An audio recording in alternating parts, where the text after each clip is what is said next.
Were you? At our usual. Oh, you meant our other usual. Maybe we should just reschedule. Or let's find a new usual. Urban Cruiser, be bold, be curious. It is TV, powered by World Sports Betting. It is times.co.za. First July 2026. Sayazi ukuthi once July sekuqala rumors ukuthi player A is going to player B, a player is moving from one team to another team. But indaba esothatha ngayo namhlanje is a big breaking news as Relebohile Mofokeng. Orlando Pirates just confirmed ukuthi they've reached an agreement with the Belgian side, Union Saint-Gilloise. Umfana uzohamba ayodlala Belgium. But for now, Orlando Pirates iti Relebohile Mofokeng has gone to Belgium. Yokwenza medicals. Then they will discuss the personal terms. Then Emven Golondo. Union Saint-Gilloise will release a statement and confirm the signing of Relebohile Mofokeng. But Orlando Pirates said they will not make any further statements up until the deal is done. Deal concluded before the FIFA World Cup. Dinomhlobo amaphicwa ngwami ubobusini. Mhlobo right? It's gone. It's gone. Uhambile boy. It's not coming back. Uzoyenza nje.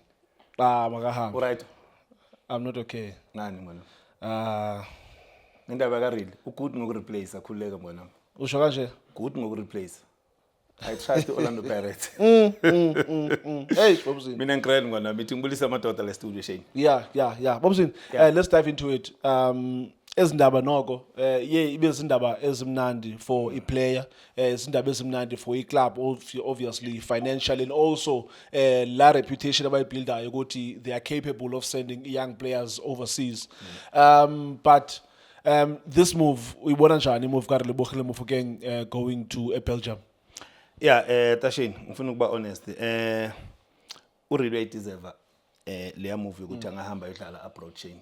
Uma ungabheka kunabadlali the likes of Nkotha Mbokazi bahambe phambi kwakhe weba ngicabanga ukuthi urile he's the player ngicabanga ukuthi angahamba because Orlando Pirates njengoba ngisho they are not struggling ukuthola ama players especially the young skillful players. It's not difficult for Orlando Pirates ukuthi they can find those players, but mina into engakutshelayo ukuthi well deserved ma ungabheka the way urile aziphethe ngakhona after yonke nje lama room abekade akhona ukuthi release living here angeke ahambe what but the way aziphethe ngakhona I think some of ama youngsters they will learn from kurile ukuthi sometimes kumele ube patient as a player.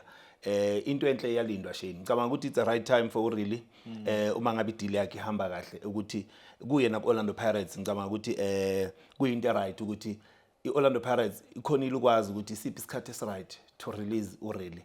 I think nabo manje beba prepared lama rumor owazwayo mhlawumbe ngabadlala abafana nabo Squishy uma ungabheka ama signing eOrlando Pirates kubongwatu akutshela something ukuthi urile angahla hamba apolice angahla hamba because those skillful players ababasayinile ngicabanga ukuthi cishe badlala ibhola edlalwa borile even though angeke afane norile because obviously angeke bafane but for mina ngicabanga ukuthi it's a good move for urile.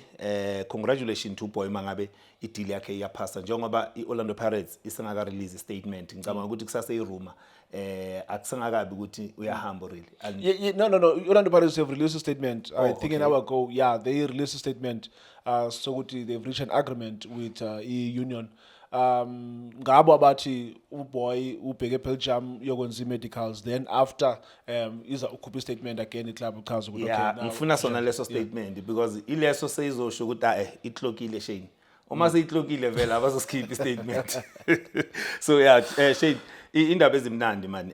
Ngicabanga ukuthi if Orlando Pirates ikwazi ukuhambisa aborile angisho ngimele understand Shane ukuthi you don't just release players ungakabi nayo replacement because Orlando Pirates is a big team.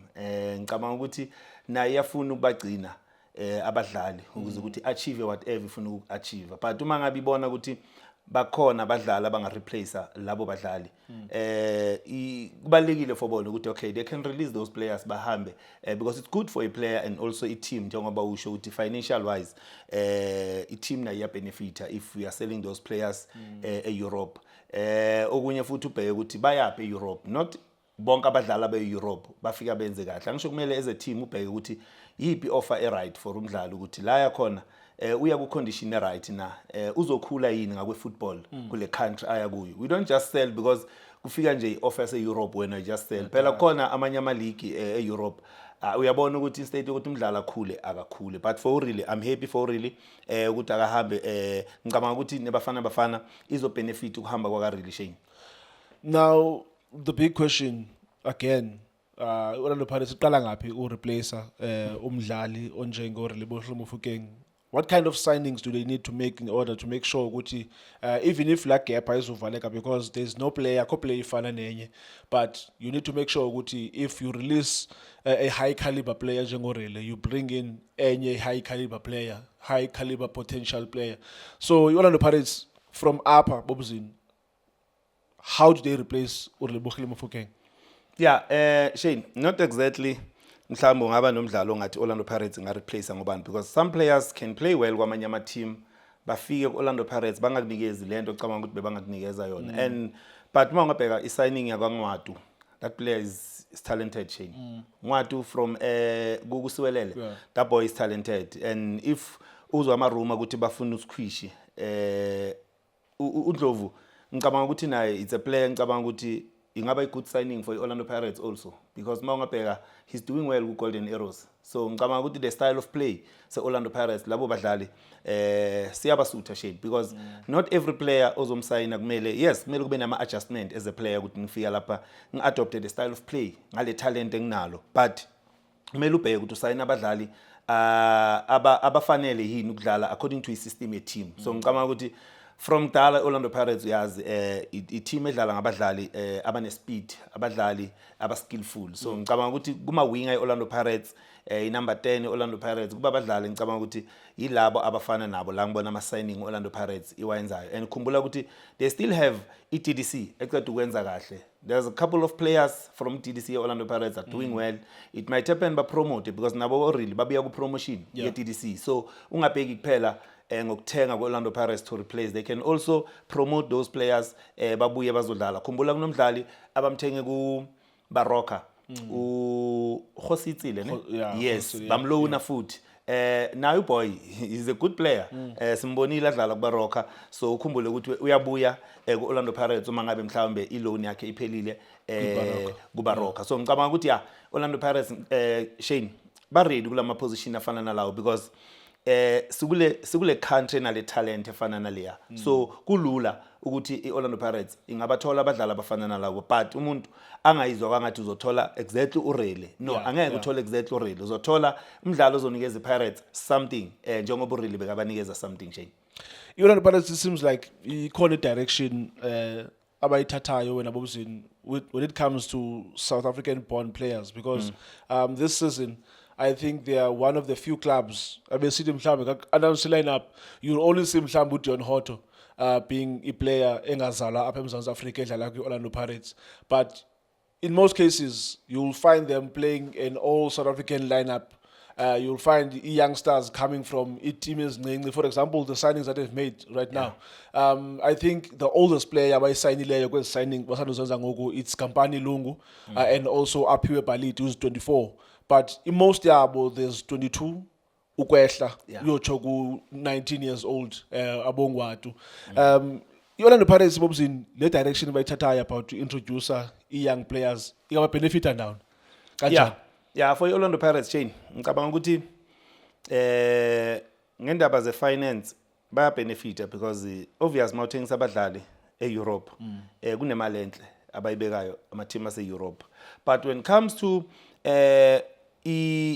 achievement Orlando Pirates, ilanga understand ukuthi Orlando Pirates yini efuna ukuyi-achieve, because some of the players kuyadingakala njenge big team Orlando Pirates ubagcine babe eteamini for ama season mhlawumbe abembalwa, so that ukwazi uku-achieve ezinye zezinto ozidingayo. I'm not saying lokho abaku-achievayo mhlawumbe akusile into Orlando Pirates eyifunayo, but to go and compete, especially kubo CAF Champions League, while was with Orlando Pirates since I think in 31 years in win star. So ngicabanga ukuthi uma ngabe mhlawumbe ufuna ukuswina leso star, you need abadlali nabo abazohlala kuleyo team mhlawumbe ama season athize ba understand, because some of the players you can release and sign abadlali but uthola ukuthi kube nzima uku-achieve some of the things ozidingayo njenge team, but bona i-direction ukuhambisa for intwana ezincane. Ngicabanga ukuthi even naku South African football badlala indima enkulu i-Orlando Pirates to take those players bahambe, even though abanye bakhona basuka sebakhulile. Mina I prefer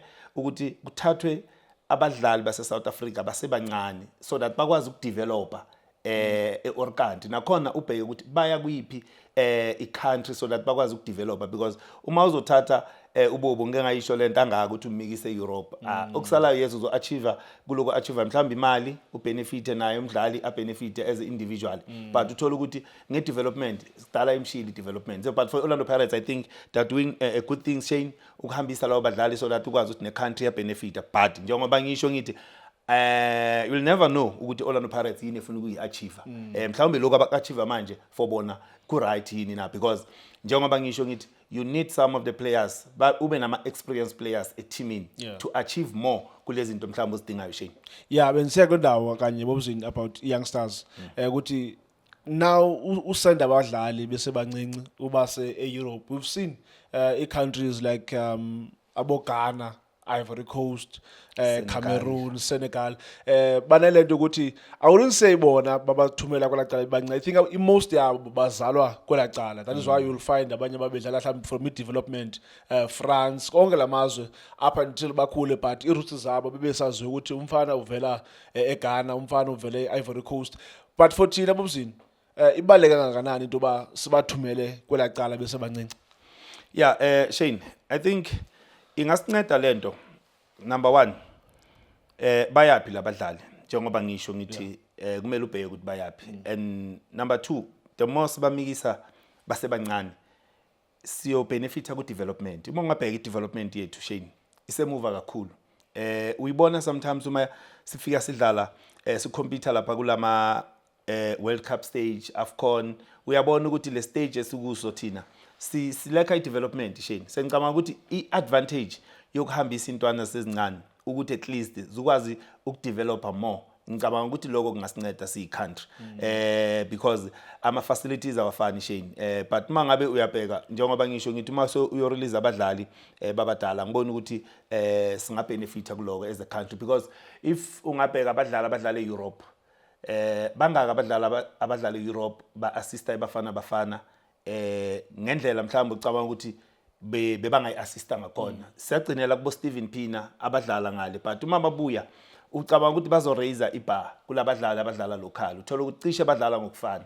So manje at least abo Ocon, Mbokazi, Foster abadlala abroad, but uyabheka ukuthi how many players abafika ba-raise isandla after babuya le, because some of the players they are not playing lasibamikisa khona. You understand? So kumele uyibheke ukuthi bayadlala yini na labakhona labadlali sizobenefita nathi as a country, or mhlawumbe uzobenefita yena as an individual mhlawumbe ngoba udlala e-Europe. But lokho Shane njengoba ngisho ngithi kubalekile ukuthi bahambe basasebancane mngani wami, because njengamanje abo Phesitawo bahambile, bathu bani abo Mayilula bahambile bayodlala e-Orkant. Yini ababuya nayo abo Mayilula? Gift Links uhambile use-Europe, abo Campbell bahambile.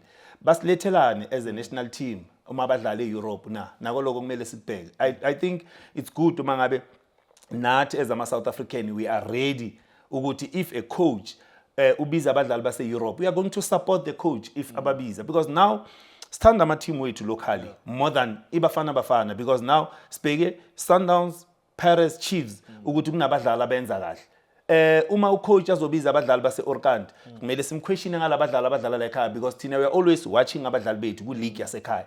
That's a problem futhi nakhona ukuthi we are not ready to see our players, because those players if coach uyabaselecta bayeza la kumele make sure ukuthi bayadeliver, because if bangadeliver sizombuza ukuthi laba esinabo la ekhaya sibabona benza kahle, why ungabaselect? You understand ukuthi njani Shane? So ngicabanga ukuthi nako lokho it's a challenge kulabo coach ukuthi if labadlali badlala Orkant ababiza sizokwazi thina na nge-country ukuthi simsupport kulabadlali ababizayo abadlali Orkant. But I think we are not ready, because sibaningi esibukela ama-A game kunabadlali kule 16 teams, sibazi uma badlala big team la eSouth Africa asikwazi ukubukela iChipa idlala neArrows uma ungathi ubukela iSikhukhune United there's a guy uNdlovu that center back uma ungathi ubheka uNdlovu akusibangaka abantu abangamrecognize ukuthi uNdlovu is a good defender uSkhwishi njengoba ngisho ku Golden Arrows akuna few abangakutshela ukuthi no there's a player olapha if ucoach angambiza but ama questions hlala sinawo yasithole ubizwe angaziwa but bese kunama question at the end of the day ukuthi udlalaphi ubuyaphi so ngicabanga ukuthi mangabe bo coach sizoba nikeza nayo leyo support uma ngabe babiza lawo badlali base Orkant at the end of the day ku national team Shane.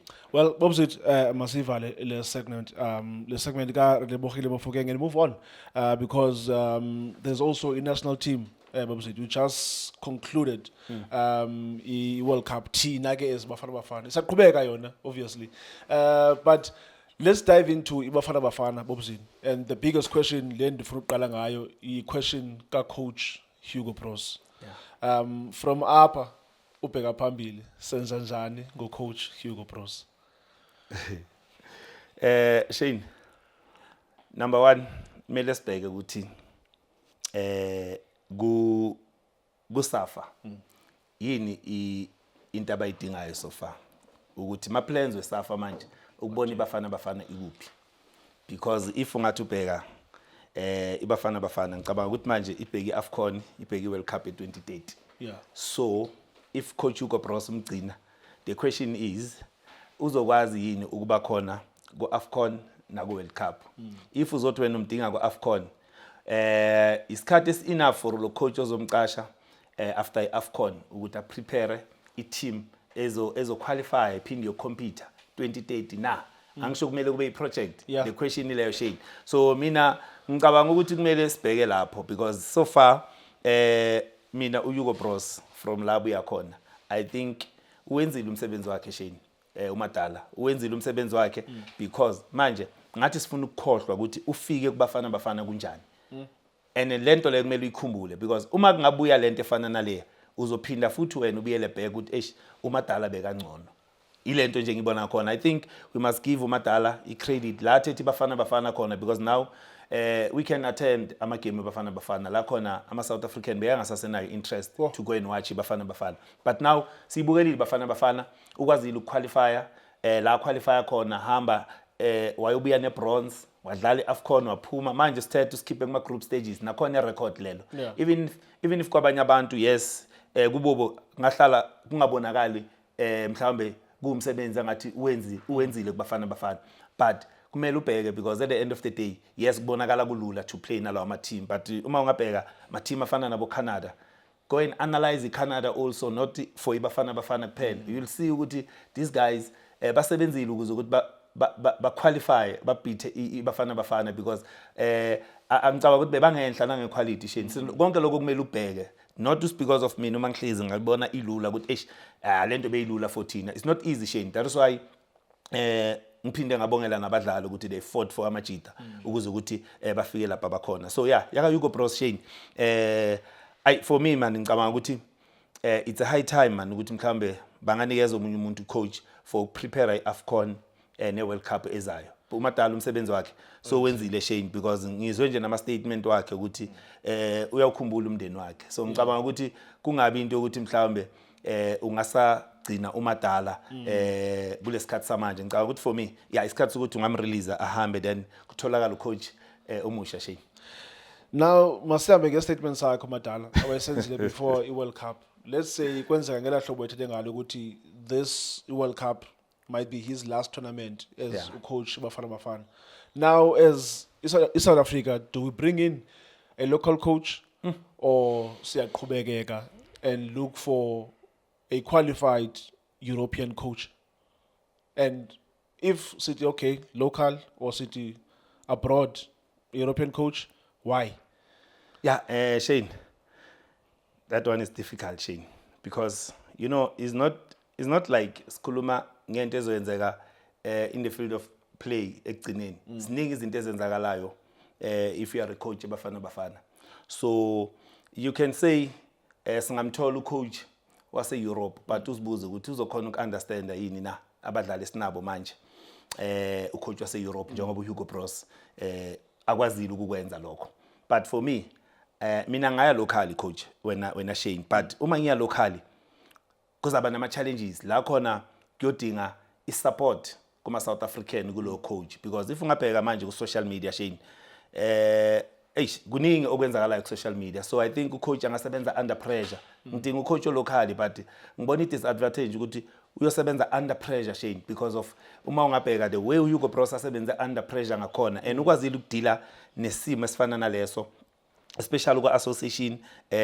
naku country as a whole. Ngicabanga ukuthi ukwazile ukudila ngaloko. Yes, mina I can take a locally Shane, but idinga support because ama criticism azohlala khona, especially when it comes to selection.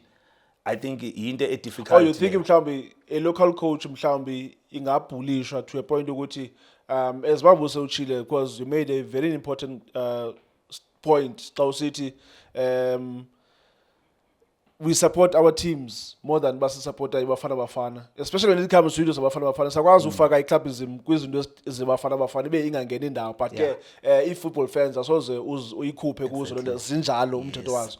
But do you think ngoku a local coach mhlawumbe you think mhlawumbe he can succumb to la pressure ukuthi hey man, you can't call mhlawumbe 9 players at Sundowns, call 7 players at Pirates, and then ubize plays you2 for a team yethu, you must call ubani nobani. You think mhlawumbe the interference elolo hlobo iyo le unefear yayo ka sithatha I local coach. Exactly. Even if mawungabheka amanye ama agent bangama friends nabo coach, uthola ukuthi agent agent ye coach, agent ye player, so kulula ukuthi egcineni uma ngabe mhlambe ucoach uyakuthatha wena njenge agent ya njenge player akubona ukuthi uzodlala, but uma sesenze research sithola ukuthi thina sibona uShane angafanele ukuba Bafana sesibheka nokuthi agent yaka Shane agent yalo player ubani, cala kuba nenkulumo lapho isupport asimnikezi ngakwanele. But mina ngikhalela isupport Shane ukuthi if ucoach sithola ucoach local asimnikeze support, because ile nto ayidingayo, because at the end of the day uyathola ukuthi nama agent azokufonela azokutshela ukuthi mani lentwana kade kwenzakalani coach, ngicabanga ukuthi ready for ukuthi ngadla. So now uyosebenza kanzima as a coach, kufuna nawe be strong coach wena Shane wazi ukuthi yini ukuthatha yini ongakuthathi, because uyobufacana neho Shane kule country uyobufacana neho, because sikhona thina sizokhuluma ngeke sithule, sizoba simile la kule mic simela sizokhuluma baningi abantu abazokhuluma angeke sikuyeke Shane. So uyabona ukuthi if we support umsebenzi wethu Shane legend, our colleague, Junior Kanye, he always says one thing. Thetha yonke athi we're fighting no one. Trying to fix South African football. I'm telling my son that I should mistake you what Oh, Kosha. Kosha. Yazi bobuzini, let's move along mhlobam. Singazithetha izinto zibe ninzi about the coach Hugo Bros. But namhlanje I want us to remember all the good things that she did for South Africa. Indoni esibhenefitileyo from coach Hugo Bros, and indoni esifundileyo as a country ku coach Hugo Bros.